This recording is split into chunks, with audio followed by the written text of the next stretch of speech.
welcome back to the Plunder Den. In this week's episode, we're going to have a celebration.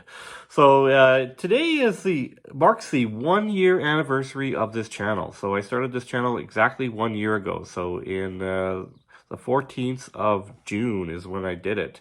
It was actually during another global campaign, the first one. And we're right now in the midst of another one.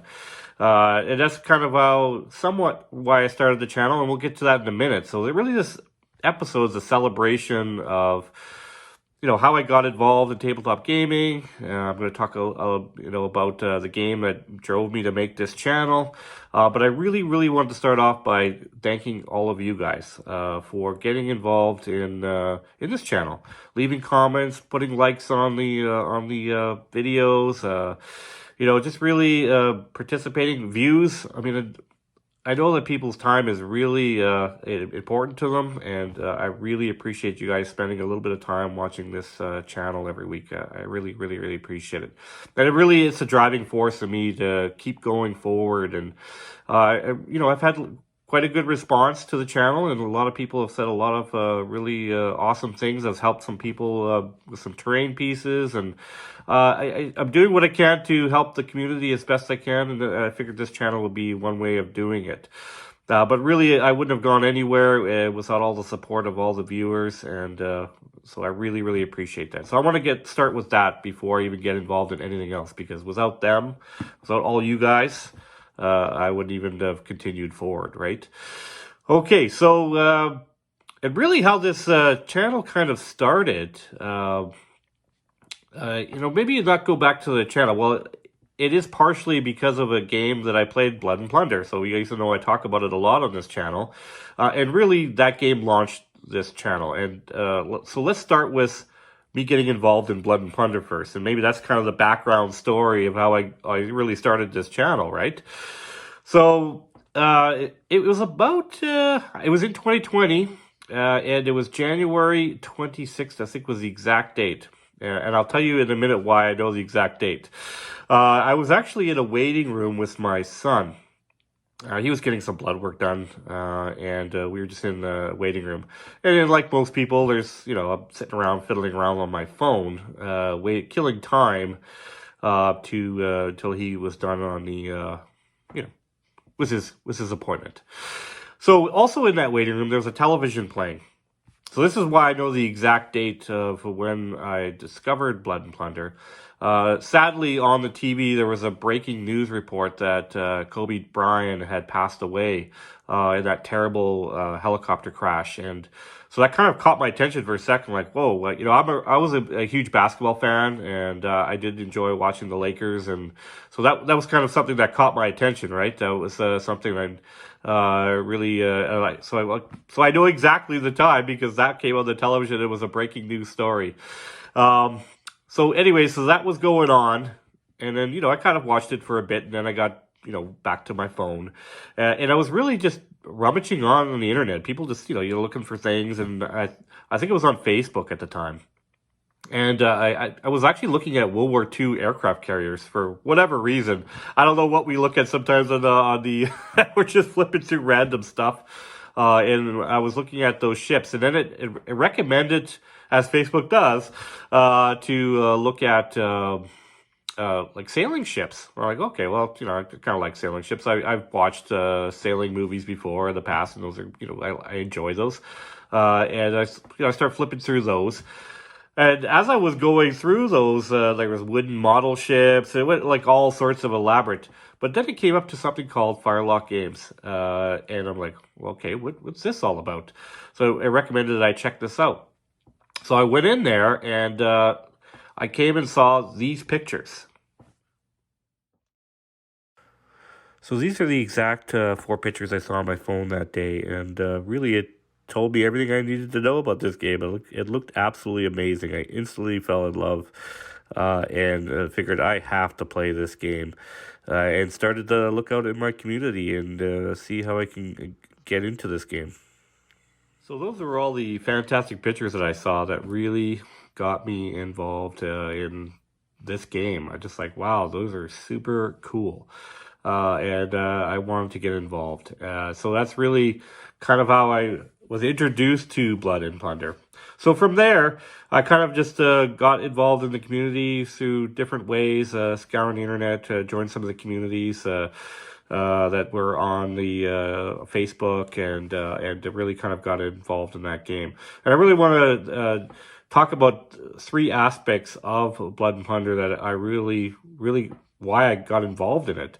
Was definitely the game mechanics of it. So the game mechanics of Blood and Plunder are really awesome. It's a lot more easier to learn than some of the other tabletop games out there that are, I don't know, they're very complicated. They have a lot of rule sets to them, and it seems like they're always changing. So besides that, so this game I thought was a lot more friendly in that department, and I don't know, I like the strategy of it, and we'll get down to that when we get down to the table. I'll explain that a little bit further. But that's definitely one. Game mechanics is one. Now, the second is the way the game looks. Again, like those pictures I saw, like, wow, this game looks amazing. I love all the little miniatures and the ships, and Firelock Games does an amazing job with their miniatures. So that's number two reason, and we're going to take a look at all the factions and take a deep dive in all the different cool models they got. So then the third reason is the community. So get back to the community was very welcoming, right down to Mike Tunez and Rufus and people right involved in the actual company themselves, Firelock Games. Spending the time commenting, they're involved in the community, and I really appreciate that. You don't find that necessarily in a lot of game companies where, people that are directly involved in creating it or actually involved in being a part of the community and talking to the community members and encouraging us. And I really, that's a driving force for me to continue on. I really appreciated that. And there's other people too, that, the guys from Blood and Pigment, of course, those guys were a huge contributing factor to me continuing. Tales of the Sales, a podcast from No Dice, No Glory, those guys as well. They're all a driving force in me continuing. And there's other members. I don't want to list them all because there's so many of them that, got involved. You really just need to get into the community and see what I mean. There's a lot of support. If you didn't know an answer to something, there's somebody that give you the answer. You posted pictures on there, there's somebody that's looking at your pictures and talking to you about them, and really helped me move forward. So that kind of led me into terrain building. So, I kind of have different aspects of my channel, and the terrain building is really kind of a generic thing that I thought that maybe I could help just more than just the Blood and Plunder community, and maybe get involved in all sorts of tabletop communities and kind of merge the two, a synergy of the two together, and do my best to help promote Blood and Plunder to the rest of the gaming community by doing terrain. So a lot of my terrain can be used in other games, and that's kind of, I've done that intentionally. That fortunately for me, Blood and Plunder set in a good time period where a lot of the architecture lends itself to like Dungeons and Dragons, Bolt Action, all those kind of games, Warhammer, other stuff outside the Blood and Plunder, Blood and Valor, and Blood and Steel community, outside those games, so other people could find my videos useful as well. So I kind of wanted kind of more of a generic terrain thing, but also helping all sorts of different game communities. So that was my ultimate goal while making to this channel. It wasn't when I started. I was really focused just on Blood and Plunder, and I was doing battle reports. But, I think Blood Pigment does a really good job in battle reports. And I thought maybe down the road I would do some more, and I still may do some more battle reports. Some people did enjoy those, but I would probably change up the format. But definitely there's going to be lots of terrain building going in the future on this channel, and all sorts of different ideas that I have. I just need more time to do it, right?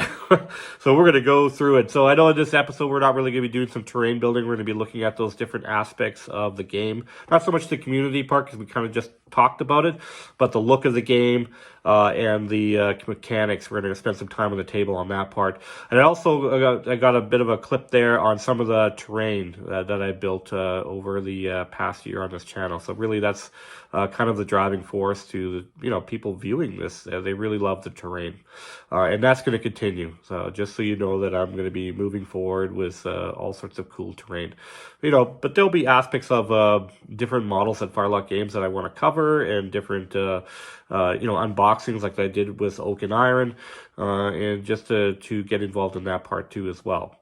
And then of course, me being the English commander and still being involved in the Summer of Plunder global campaign. So we're going to do just a quick, because I have some other gifts that I want to give out, kind of a flash challenge today that is for this week specifically.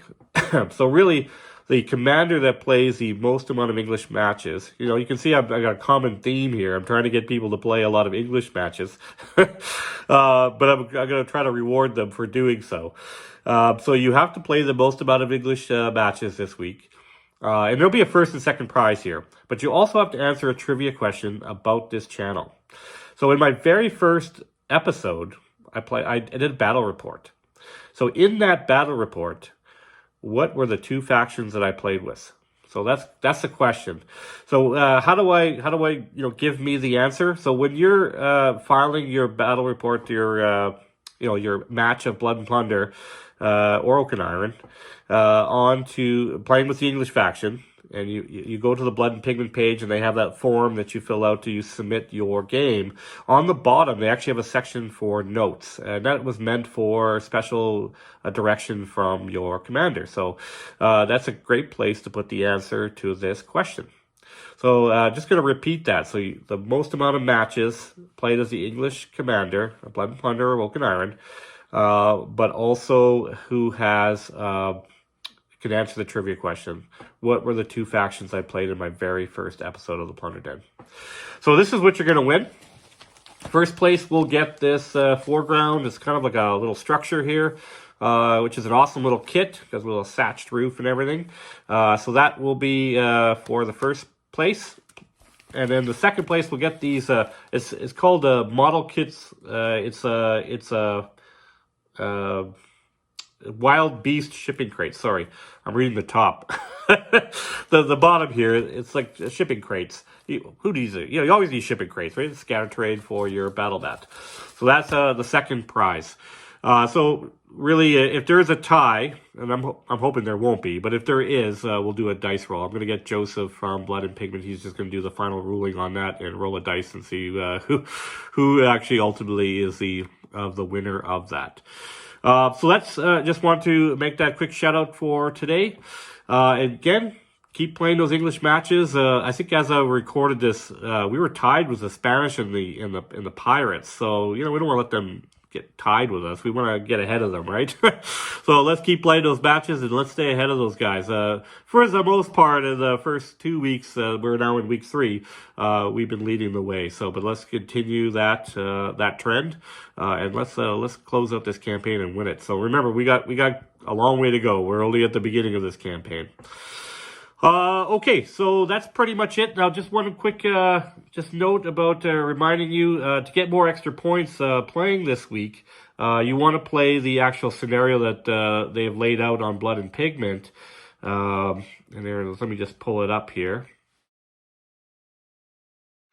So here it is. In week 3, we're doing the Fire of War.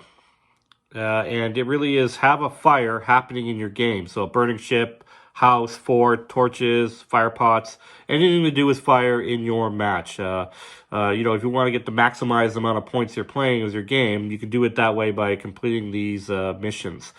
That's a good way to get those extra points.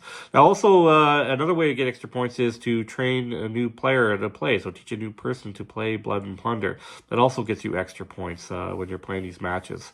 So you may necessarily not have to play as many matches, but make sure you maximize the matches that you're playing, right?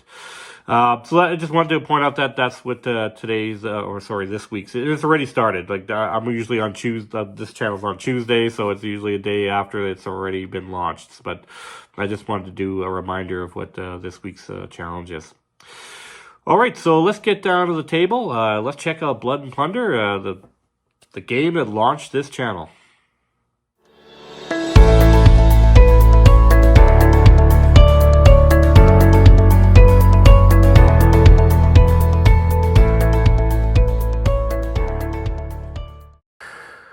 right, I figured I'd start with the instruction manual. This is the special edition version. It has the original rule set as well as the expansion, No Peace Beyond the Line, in it. I have to say, I really love this book. It's absolutely beautiful. It has old feeling paper to it. It's got old binding. It looks like something that would have come out of the 17th century and really gets you in the mood of the golden age of pirates, right? So this is a pretty awesome book. Now, this book is laid out pretty much like most Firelock Games books. It has the historical overview. Ultimately, this is a historical game, and it gives you a good flavor of what's going on in the world and what this game's about, and the countries that are involved in it are really fleshed out in this front section. Then he goes into an introduction and tells you about the game and really what kind of game you're about to be playing. Now, I do recommend checking out Firelock Games' YouTube channel. They have all sorts of training videos on showing you how to play the game, and it actually follows along with his instruction manual. So there's an episode called Game Essentials, and you can watch that video while you're looking through your instruction manual, which really speeds up the process for teaching yourself how to play the game. I actually found it very helpful. Really watching them use the miniatures, and I can really, see what they're talking about in the rules in real time when they present it in those videos. So they also have these little pictures in the book. They also are references as well, so they kind of explain the rule set out too, so it was through pictures, so you can see kind of how the models fit on the table. It makes it a little easier to understand as well. They have great images in here. It really is a fantastic instruction manual, and it's one of the reasons why I really love this game. It was really easy to pick up and learn how to play and follow. This instruction manual is easy to find things in, and it's super awesome. So yeah, those are other sections. There's artillery, there's ships, there's stuff on characters, there's a whole bunch of stuff on there. There's ones on terrain, playing combat, and there's videos that, like I said, on the Firelock Games YouTube channel that fleshes that out, and I do recommend watching those and going through this book at the same time. It'll speed up the process for you. So we're going to get down to the table, and I'm going to introduce you to all the factions through video, and we're going to look at all the cool ships and factions that Firelock Games has for Blood and Plunder.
mechanics of the game. This is that other part I was talking about.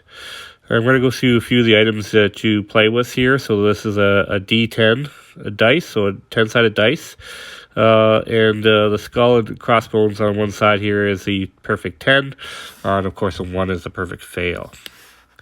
So the other thing they have is the activation deck. So this is an exciting part for me, is the activation decks. Now, you could use a regular deck of playing cards, but these ones that are produced by Firelock Games has information on them that are important to the game on it. But you could use the instruction manual and a regular deck and still get the same result. But it's just convenient to have it all on here. So you can see that they're all different numbers. We call them pips in the corners. Each suit has a different value. You got spades worth 4, and clubs are worth 1. Diamonds are worth 2. Hearts are worth 3. So I'm just showing you that we're playing with the English and French in this little setup I got going on here. Wondering what these coins are? They're what we call fortune points. So if you don't like a roll that you make, you can pay the skull up at the top there and change your fortune. Now, each commander has a different amount of fortune. Captain Morgan has 4, and Lawrence de Graaf here from France has 3. Now, they have special rules, and some of them have more fortune points than others, but every army starts with at least 3. So I'm just showing you these miniatures. I probably shouldn't have used the legendary commanders. They have a little more rules to them. I should have just used generic commanders for this demo. But here we are. We're just going to go through it as best we can. This is just a simple demo. All right, so this is everything in Blood and Plunder is done in 4 inches. So when you're determining how far away somebody is, you're doing it by 4 inches. And also all movement is done by 4 inches. That's for ships and miniatures. So it's pretty easy to keep track of all that when it's all done in 4-inch increments. So just that's what I was illustrating there. So then there's some other dices on here. These are marker dices. So this is for fatigue. So if you suffer damage in the game, you also can get fatigue. And there's special rules for rolling to see how much fatigue you get after being shot. We'll go over that in a minute. And this is a reload marker. So this is the time of muskets. So it takes a little longer to reload your gun. So that's another aspect of the game I really like. It's very realistic. And it's very strategic on when you want to load your guns, or if you want to fire half your guns, or whatever you want to do there. So that marker just indicates that you have to reload your characters there. All right, so we got the 2 activation decks here, and we're going to go through some of the other cards that are on the top here. So these are what we call faction cards. So this is Morgan's Buccaneers and Lawrence de Graaf's, it's Filibuster's de Graaf. And you can see there's core units and support units. So core units are the main units that you should have. So you should have at least 2 core units for every 1 support unit. And it's just a listing of what you can bring for these factions. And then there's special force rules on the back that are specific for each force. Now there's several different factions. I'm just showing you these 2 specifically, but there's a lot of them in the instructions. So depending on what nation you're playing. So these are the legendary commander cards. In the top corner is how many points they cost to get them. So if you're playing a 100-point match, these guys cost 42 points. So they're pretty expensive. They would take up most of your points. They don't leave you very much for other pirates. But just show you that there are special rules for each one of these characters. They have special abilities. They have command points. You can see that they both have 3 command points, and they have a 20-inch command range. So that means 20 inches around the board, they can command units that are 20 inches away. So those are all their special abilities that are on their cards. And we're not going to go too much depth of that. I just want to kind of explain what was on those cards. And these are your regular standard character, your unit cards, really. And they have a fight and shoot skill and save, and a resolve skill. So when you're fighting somebody up close, you have a skill, and when you're shooting them, and then also when you're being shot or somebody's attacking you, that tells you how many dice you need to roll to be successful. So that's kind of what's on those cards. All right, so now we're gonna do a first round here, and we're gonna show initiative, and that's what these activation decks are, is to see who goes first. So the English have 3 units, so you get a card for every unit you have. Now remember, a commander just gets attached to a unit, so he doesn't count as a separate unit. So you only get a card for each unit. So you get 3 cards, you have 3 units. The French also have 3 units, so they will get 3 cards as well. So we're going to draw 2 cards in here. I'm going to look through my hand here. Now, the lower the number is, the more actions you can do. And the higher the number is, the least, lower amount of actions you can do. So it's to go first, you can do less things, but if you go second, you can do more things. So there's a lot of strategy involved in determining when you want to go. And each unit there, I'm just showing you that these Forlorn Hope they're trained. So on there's 3 different types. There's veterans, there's trained, and there's inexperienced. And depending on what cards you pull, they have different amount of movement. And I already showed you the command points earlier. I talked to you about that they have 3 command points. That also allows him to ask or send units to move or do actions like shoot or other things, rally to get their fatigue on. So command points are important. So let's put our cards down. I'm going to put an 8 of hearts down here for the English, and let's see what the French get. Looks like they have a heart as well, but they have an 11.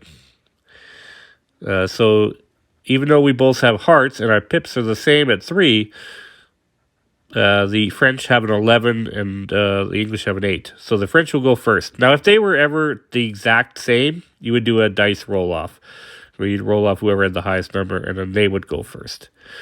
So there's a little more strategy in initiation, which that's what I really, really love about this game. It's a lot different. I've seen a lot of other games where it's just random at the beginning, and I think that gives an unfair advantage to one of the opponents. All right, so we're going to decide to move these Buccaneers here. And I got 2 actions. That's what I was showing you on that card for that 11 hearts that I picked. So I'm going to move them closer to the edge of this island here because I want to shoot those sea dogs that are up there. So all you do is just measure 4 inches from the bottom of their base and then move them up. So now let's take a look at the range of the shot. So it's just a little over 4. So we get a 1 penalty for shooting. So I'll show you what that means in a minute. So if we pull up the Buccaneer card, let's take a look at it.